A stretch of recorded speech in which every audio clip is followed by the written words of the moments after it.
Welcome to the Instagram Stories for Monday, July 3rd. I'm your host, Daniel Hill. We're going to do a bunch of Instagram news today, and then tomorrow we'll do another platform. Let's do it this way. First, the biggest news of the day is that Meta's Twitter alternative app now has a name. It is definitely going to be called Threads, which, by the way, is a bit of a throwback to the old app that was called Threads from the Instagram team, which was all about sending stories to your close friends only. It also had captions. It was a while ago. It was a big deal at the time, but people eventually stopped using it, and that app was shut down. So it's interesting that Meta is resurrecting the Threads name for its Twitter alternative app. The reason I'm talking about this is that the app is starting to appear in the Google Play Store in some regions, which is very interesting. This app was supposed to launch around mid-July, so the fact that it's coming out a little bit sooner in certain countries seems to indicate that Meta is ready to launch. I'm looking at some pictures that describe the app, which of course I will link to in the show notes. They explain that when you're setting up on the Threads app, first, you can keep your Instagram username. Second, you can find the followers that you already have on Instagram, so you can follow them over there if you want, and they can follow you. You can connect over conversation, and you can share your point of view. And the screenshot where you have the opportunity to write text says new thread, and it looks very similar to the Twitter app where you can add multiple tweets in a thread. The App Store description talks about this app where it says, quote, Threads is where communities come together to discuss everything from the topics you care about today to what will be trending tomorrow. Whatever it is you're interested in, you can follow and connect directly with your favorite creators and others who love the same thing, or build a loyal following of your own to share your ideas, opinions, and creativity with the world, end quote. That is incredibly similar to Twitter, but, obviously there are some nuanced differences between the platform. Most importantly, the fact that Instagram's Threads app will not be run by Elon Musk. Now, the reason I'm talking about this is the fact that, similar to right before Reels launched, I'm, number one, giving you a head start, letting you know that this is going to happen, and number two, telling you that this is the time to start thinking about your strategy for what to do when Threads launches. When it happens, people are automatically going to do whatever they see big names doing, but that may or may not be the best strategy. For instance, when Instagram first launched Stories, I remember so many people posted on their Instagram story, why are stories here? Just follow me on Snapchat. And they posted their Snapchat QR code. However, you could, if you really wanted to at that time, make a huge splash on stories because nobody was really doing anything creative.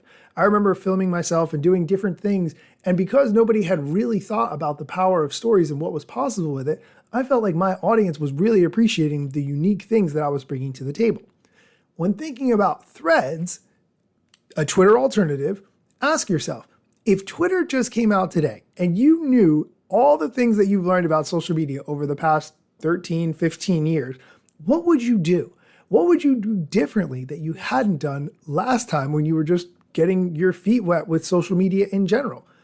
Maybe this is a chance to go completely different and flip the script from anything like what you've done in the past. I was thinking how fun and interesting it might be to post my blog entries from when I was in college, and no one really read my blog because it was just personal for me and my friends, but how I could have a much wider audience to share posts that were from a completely different time in my life, and maybe that's something that would resonate with my audience. This is a chance to think and experiment before the app launches. So get your whiteboard out, get your Post-its out, and start coming up with some creative ideas and ways to use it.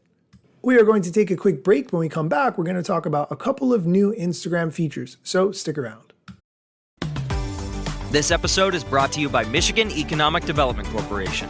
In Michigan, you can have both a rewarding career and a quality lifestyle, with plentiful career opportunities in world-changing, innovating industries, from electric vehicles to clean energy to biotech, with room for advancement no matter where you are in your career. Plus, Michigan offers a welcoming, beautiful, affordable, and inclusive community for all. Live your best life. You can in Michigan. Visit themichiganlife.org. And we're back. Next in Instagram news, according to The Guardian, Instagram is testing a feature to block explicit images in direct message requests. Here's how this works. If you have gotten a direct message request from someone that you didn't know, and it included an image, it might have been an offensive image. Instagram, as a result of that, is trialing to limit people to sending one DM request to someone who does not follow them, and that request will be limited to text only. Users will be able to send images or videos via DM only after the subject of their request has accepted it. Here's the quote from Meta. Quote, "In practice, this means people will no longer be able to receive unsolicited images or videos from people they don't follow." End quote. Obviously, this feature is because people have been sending explicit images and videos to people who do not know them. It could be spam. It could be something else offensive. I'm all for blocking this to prevent anyone from sending offensive messages to anyone else. In other news, Twitter user Ahmed Ghanem, who is a social media expert, has tweeted that Instagram is working on a feature where you can watch nearby reels on Instagram. This is interesting because it reminds me of the way you used to be able to watch local stories to where you were. A few years ago, I remember watching the stories of people in my town, nothing very interesting, and then all of a sudden I saw a girl giving a very funny story describing what happened to her in a recent doctor's appointment. I liked her style, I liked the way she described the story, I really liked the fact that she lived in my area, and so I started following her, and I've liked her content ever since. It is very hard to find people like that who live in your area or in an area you're headed to or anything else based on stories. So the fact that Instagram is going to be adding a way for Reels to be shown to people who are nearby your area is a very interesting concept and something I like a lot. Looking forward to seeing how this rolls out. That is going to do it for today's episode. I am headed to see Indiana Jones, which I'm very much looking forward to. So thank you very much for listening, and be sure to come back tomorrow for more social media or other tech news that I think you need to know about.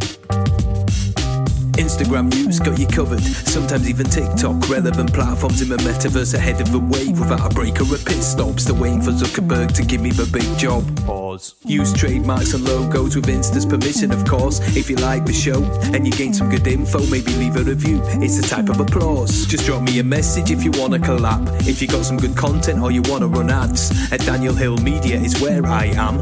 TikTok, Facebook and Instagram.